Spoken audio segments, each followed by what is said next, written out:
Dawson Rider Wiki.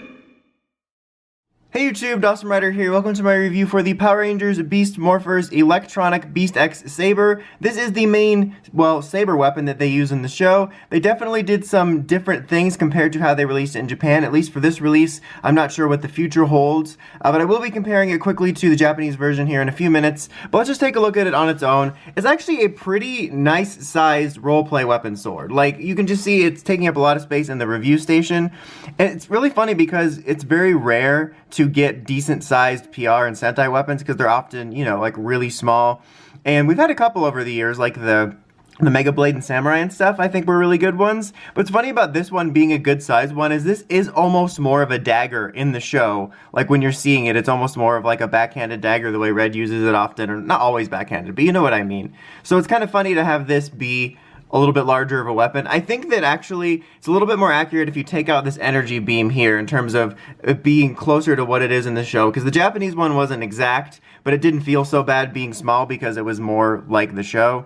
But I think this is cool. I'll talk a little bit about my thoughts on them not doing a transforming release, because if you remember, and you can kind of see that I hit the camera, that this is going to be like a binocular, or is supposed to be a binocular that transforms into the sword as part of the whole gadget bit, but they just made it one solid sword piece, and then they gave it this, you know, electric tube light up area here, kind of like a lightsaber. You know, there's lots of different types of toy swords that will have that, and this is going to light up with, well, lights. What else would it light up? This is going to light up with cereal. No, it's going to light up with lights, and I think it looks cool. I do kind of dig it. I think kids will really like it. I think it actually is pretty well done too in terms of paint, because there's not a whole lot to mess up. It's basically two colors, but they didn't make it look overly cheap. Like the blue here looks nice. It's not a dull color. I kind of like the little logo there, even though that's not the way it was on the Japanese version and stuff. But I do think it's neat. I think kids will like it. I think it's a very cool feeling Power Rangers sword. It's just, you know, a little bit different than what Japan decided. Before we get into the sounds, let's just do a quick comparison to what the Go Busters one looks like, and I'll put a link up to the review of this and stuff. There, that's good enough. So you can see there's quite the size difference. Again, I think that the actual size of it in terms of the show is somewhere in between this and then this. Not where the electric blade is, but this. But this is quite different. You know, it was actually a device that transformed, you know, into the binoculars like the show, which I always thought was a really cool and fun bit about these, as well as the blaster being the camera. So, you know, if you're looking for that, this is the way to go for that. It's a very different type of toy, different type of sounds, and this can combine with the camera and stuff like that.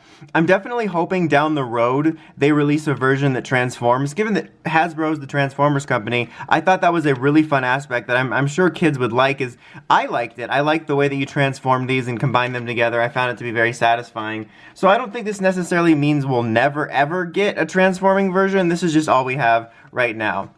So on the bottom here, you basically have on and then try me. Well, this is off right now, but off, try me, and then on. You don't get a confirmation sound on it. You have to press the button.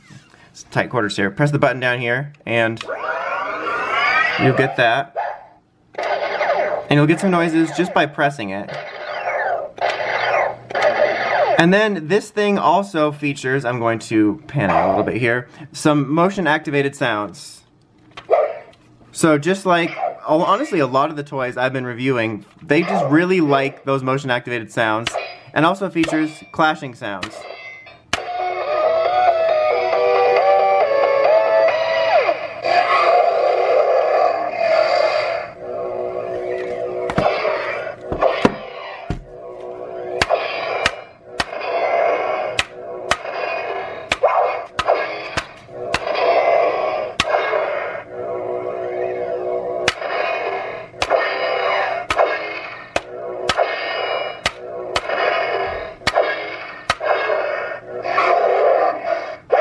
There you go. So eventually, after you hit a certain number of slashing sounds, there you go, it will activate that little music jingle, and then you'll have that mode where this just continuously like illuminates, and then, or illuminates, it's like the name of the group, the dancing group, illuminates, and then you'll have that mode where it'll just keep going with some different sounds until you do the roar, that's like, roar, you're done, next cycle.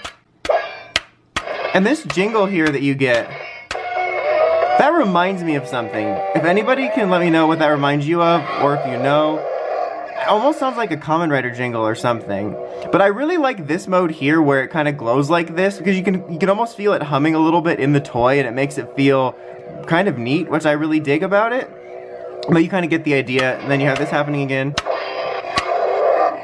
There you go. But that's pretty much about the it for it. Sorry about the tight quarters a little bit. It's kind of difficult to show that off. But I think this is a toy that kids are really gonna like. I think it's really cool, especially like I remember buying PR toys when I was little, and when they had actual larger ones that felt more like something from the show, it was exciting. So I think kids will really like the feel of it. I think they'll like the sounds. I like the way it works in terms of that, with the slashing and the noises, and then the way it kind of works up to those noises with the jingle, and then you have that, like I said, the illuminating, and you can almost feel it humming, so it kind of just feels like a real piece of weapon tech, which is really neat.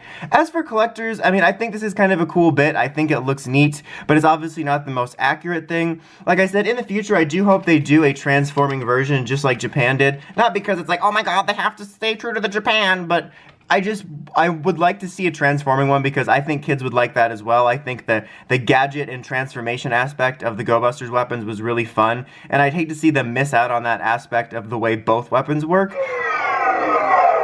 There you go. I didn't even have to do a silence to wait for that deactivation noise. But yeah, overall, I think this is fun for kids. If you really like the look of it and you just want everything Go Busters or Beast Morphers, I can say collectors maybe take a look at it, but it's not necessarily a must-have if you're all about the accuracy. Anyway, that's about it for this one. Until next time, don't forget to like, comment, subscribe, and of course, don't forget to climb the steps and ring that bell to get notifications for all my videos. Till next time, Dawson Rider, signing out.